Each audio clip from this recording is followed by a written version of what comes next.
Mais l'important, c'est se dépasser, mais faut pas se blesser. That's nice. Est-ce qu'il y a un poids santé? Et puis, est-ce que le poids santé est relatif à la grandeur?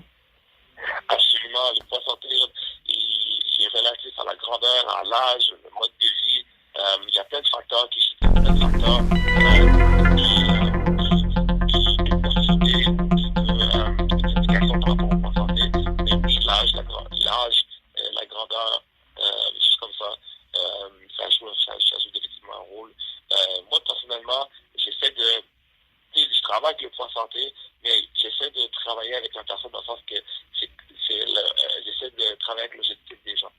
C'est comme si en exemple, de poids santé, si de 7 pieds, c'est par exemple de 7 pieds 8 de poids santé, il faut 60 livres, puis toi, t'es à l'aise là, avec un walking weight de 175, je te laisse, puis présentement, t'es à 185, puis je suis pas nécessairement t'emmener à 160 comme tu me dirais le poids santé, je laisse à 75, mais 75, shit.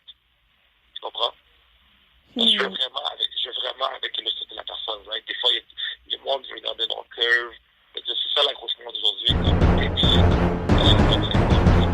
je travaille beaucoup dans la communauté, puis ceux qui veulent, comme, tu regardes mes clients, tu me dis, OK, c'est tout ce que tu veux, mais je suis pas capable de me suivre en mes fesses. Right? Mes fesses, je veux pas, il y a beaucoup de poids qui est là. Hmm. Donc, poids santé versus la masse comme la masse musculaire, ça joue beaucoup. Il y a aussi l'aspect rétention d'eau. Parfois, on peut se peser, on a beaucoup d'eau dans le système, qui veut pas dire c'est du gras. Est-ce que tu suggérais du détox de manière hebdomadaire ou quotidienne? La fréquence. Une fréquence hebdomadaire ou quotidienne qui serait suggérée ou sinon seulement à l'occasion? OK, mais je dirais, premièrement, juste une petite correction de ce que tu viens de dire. Tu peux, une bonne balance une balance qui prend des valeurs biométriques, peut te dire ton pourcentage de gras, ta masse osseuse, ton gras viscéral et ton pourcentage d'eau dans le corps. OK, les mille balances, ils te le disent. Donc, tu es capable d'aller chercher cette information-là. La rétention d'eau, il y a plusieurs raisons. Il faut aller chercher la raison pourquoi tu fais cielo. Right? Chercher la raison pourquoi tu fais comme il n'y a pas un spot, des fois c'est comme oui, detox, c'est une technique, mais c'est pas seulement une technique, savoir est-ce que c'est plus une approche plus holistique par rapport à la nutrition que de chercher comme de travailler avec le detox. Right? Il y a une raison pourquoi tu fais cielo. C'est ça qu'il faut chercher. Il faut comprendre pourquoi. OK, puis quand tu la quand tu la c'est comme si par exemple c'est comme il y a du monde qui ils ont beaucoup de surcharge d'eau avant les règles, il y a du monde qui dit comme quand ils mangent salé, il y a du monde qui dit quand ils mangent trop gras, c'est comme il y a plein de raisons là, donc c'est comme je ne peux même pas te dire que c'est le dépense qui passerait pour tout le monde, right? C'est pas nécessairement ça, c'est juste avant tout il faut connaître son corps, savoir pourquoi il dit que tu retires l'eau, right? C'est quoi le trigger. Puis là, du coup, tu prends la stratégie qui s'applique par rapport à la raison pourquoi tu retires l'eau. OK. C'est très important parce que je sais que c'est un facteur qui est qui est souvent suggéré. Tu sais, tous les médecins vont dire c'est bon de s'entraîner, allez vous entraîner, consommer beaucoup d'eau. Mais il y a le facteur rétention d'eau qui fait partie de la masse corporelle que des fois, il y en a qui, je pense que ça s'appelle BMI, je suis pas sûre si c'est ça le mot, là.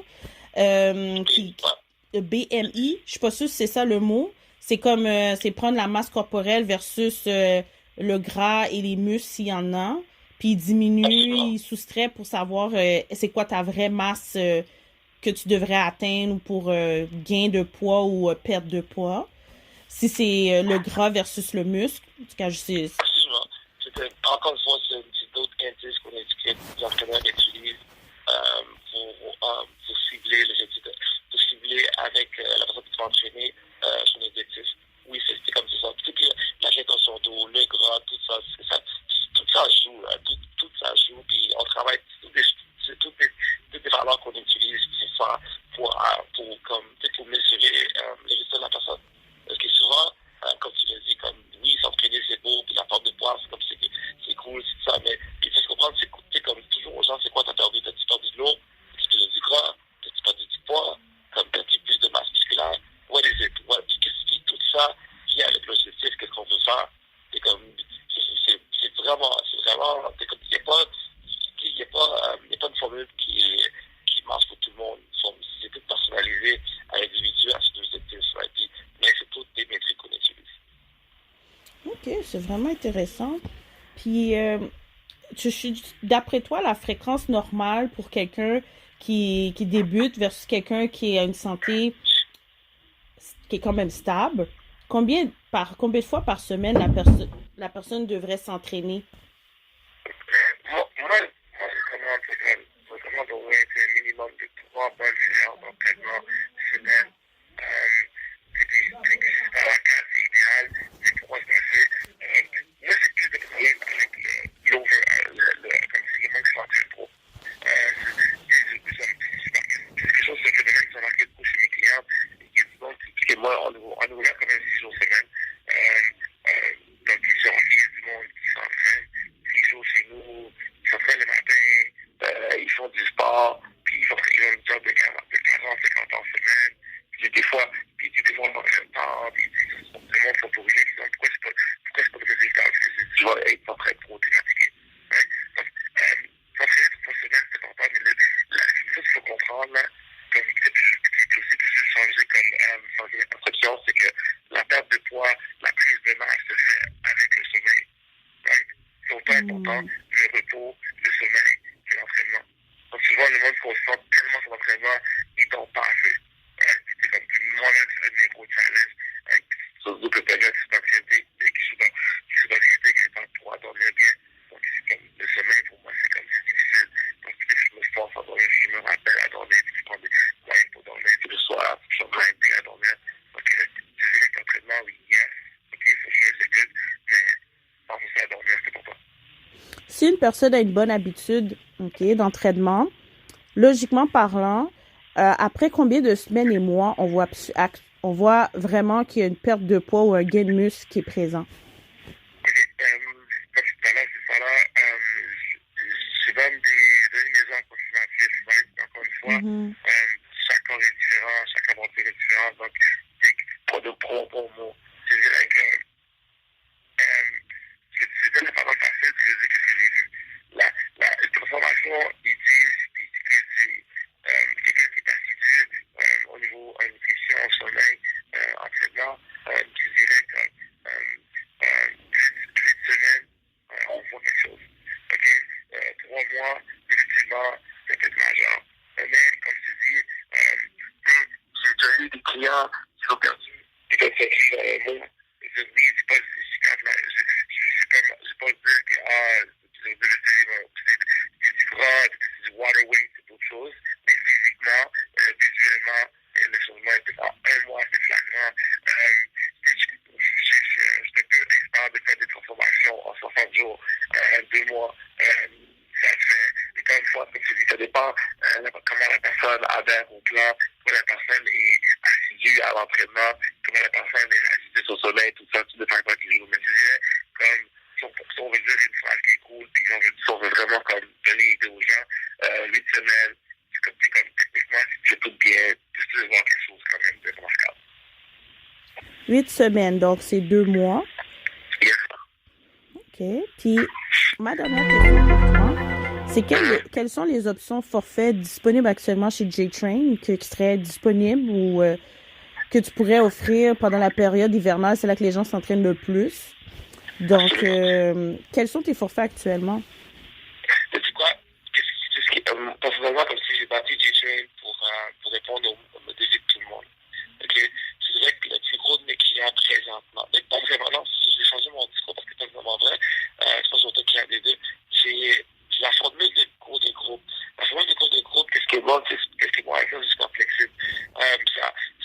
Ça vaut 99 $ par mois. C'est des cours lundi au samedi. Il y a des cours, des fois il y a 2 cours par soir, un cours par soir, plusieurs types de cours. Ça, c'est qu'est-ce que le monde aime là-dessus, c'est que c'est flexible. Puis les cours sont limités. Puis il y a plusieurs types de cours. Je dirais ça. J'ai aussi du monde qui viennent à la carte, du monde qui vient à la semaine, j'ai du monde qui paye qui vient pour l'année longue, il prend des forfaits annuels, tout ça c'est disponible. C'est que la grosse tendance c'est des trains un peu, puis c'est quelque chose que moi personnellement j'affectionne beaucoup. C'est l'entraînement privé, c'est une privée, des petits groupes. J'aime personnellement, c'est comme si je suis un fan du cours de groupe, mais j'aime beaucoup aussi l'entraînement privé et les petits groupes. Parce que tu sais que oui, dans le cours de groupe, c'est sûr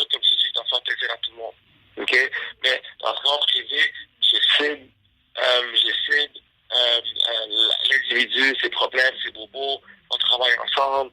Il y a plus de relations personnalisées par travail l'expérience au niveau de l'entraînement privé, c'est privé. C'est vrai que c'est autant qu'il y a des deux côtés. Je dirais honnêtement, c'est temps-ci, on a autant de clients privés, semi-privés que cours de groupe. Donc, c'est le monde, puis ça dépend de ce que la personne veut, ça dépend de son budget. Évidemment, c'est pas de mes prix à prendre privé que cours de groupe. Mais, je veux dire que moi, personnellement, j'ai toujours voulu offrir quelque chose d'abordable, par rapport à l'industrie, abordable au travail que moi et mes entraîneurs ont fait. Mais je veux dire, comme il y a tous ceux qui sont là, Steven, puis regarde, appelez-nous, puis tu sais qu'on peut même créer des formules sur mesure. Les formules sur mesure, là, en tant que telles, on va dire, si tes horaires que tu as, je regarde tes horaires qui sont quotidiennes, tes horaires quotidiens en tant que tels, si, exemple, ça ne fit pas avec notre horaire de travail, d'études ou de personnel ou autre, est-ce qu'il y a possibilité de pouvoir agencer notre horaire avec toi, puis selon tes trous, si tu en as dans ton horaire, bien sûr? Absolument. C'est comme j'expliquais un peu au début, c'est vraiment ça qu'aujourd'hui qui est vraiment à la mode, qu'on fait beaucoup. C'est que, tu sais, comme, tout dépendant avec l'horaire du client puis l'horaire des coachs, on peut faire des cours semi-privés ou des groupes, des mini-groupes. On prend trois personnes. Des fois, c'est la personne qui fait son propre groupe. Des fois, on peut jumelle avec d'autres personnes. Moi, ce que je fais beaucoup présentement, c'est que des fois, le monde, ils veulent un bon milieu entre privé et privé puis cours de groupe. Les semi-privés, quand tu es 2 ou 3 personnes que tu connais, ou sinon que moi, je te jumelle. Moi, c'est comme, à la fin de la journée, quand je suis là, quand je suis là, je peux gérer 2 ou 3 personnes en même temps, ou une personne, puis c'est tout dépendant, puis tout ça, on bâtit ça à travers l'horaire du coach, puis l'horaire de la personne. Est-ce que tu changerais faire un genre de forfait pour les cortèges, des mariages, l'anti-stress, pour les couples mariés, bridal party, tu sais, comme, parce qu'on le sait, là, comme le mariage, c'est un événement qui est très stressant. Oui, c'est quelque chose que j'ai toujours fait. Comme, la seule chose que j'ai pas gardé comme le côté un peu privé de ça, parce que tu sais, comme souvent, les gens qui se marient, ils veulent faire la surprise. OK? Ouais. La surprise au mariage. Présentement, j'ai peut-être une dizaine de couples qui se marient cet été. Après qui marient, moi, le plus tôt, c'est le mois de mai. J'ai mai jusqu'à whatever, septembre, octobre, là, puis du monde qui sont là. Puis juste que c'est pas des choses que je veux quand même publier. Je vais pas publier par respect aux gens, parce que les gens, ils veulent faire des fêtes surprises, ils veulent être beaux pour son mariage, puis ils essaient de comme de garder ça privé. C'est quelque chose chez nous, c'est comme j'essaie de faire, les valeurs qu'on fait, c'est comme, oui, on montre les réseaux sociaux, mais tout ce qu'on montre, c'est les gens sont d'accord de le montrer. Il y a beaucoup de choses qu'on montre pas non plus. Il y a des choses qu'on montre pas, puis c'est ce que je fais, mais comme je dis, les mariés, ils veulent, comme ça, souvent, d'expérience, puis eux qui c'est présentement, ils ne peuvent pas que ça publié. Ça, c'est toujours bon. L'aspect discrétion, ça, c'est de quoi qui est un atout. Là, j'avais une dernière question, mais c'est venu à mon esprit de te poser la question. Si tu l'offres en plus, je doute bien que oui. En suivant tes publications, je vois il y a beaucoup de positivisme, tu t'apportes beaucoup l'aspect mental que la personne apporte à réfléchir, sur le soi aussi. Ça, c'est quelque chose que je remarque beaucoup dans tes publications. C'est exemple, je dis pas cet exemple, c'est de quoi que j'imagine tu as déjà eu plusieurs femmes qui étaient enceintes, qui ont accouché ou qui ont eu des situations complexes et puis qu'ils veulent perdre du poids, exemple. Puis on le sait, psychologiquement, une femme après un accouchement, elle a sa phase de postpartum, mais après ça, il y a l'aspect de probablement avoir une dépression qui vient par la suite. Donc,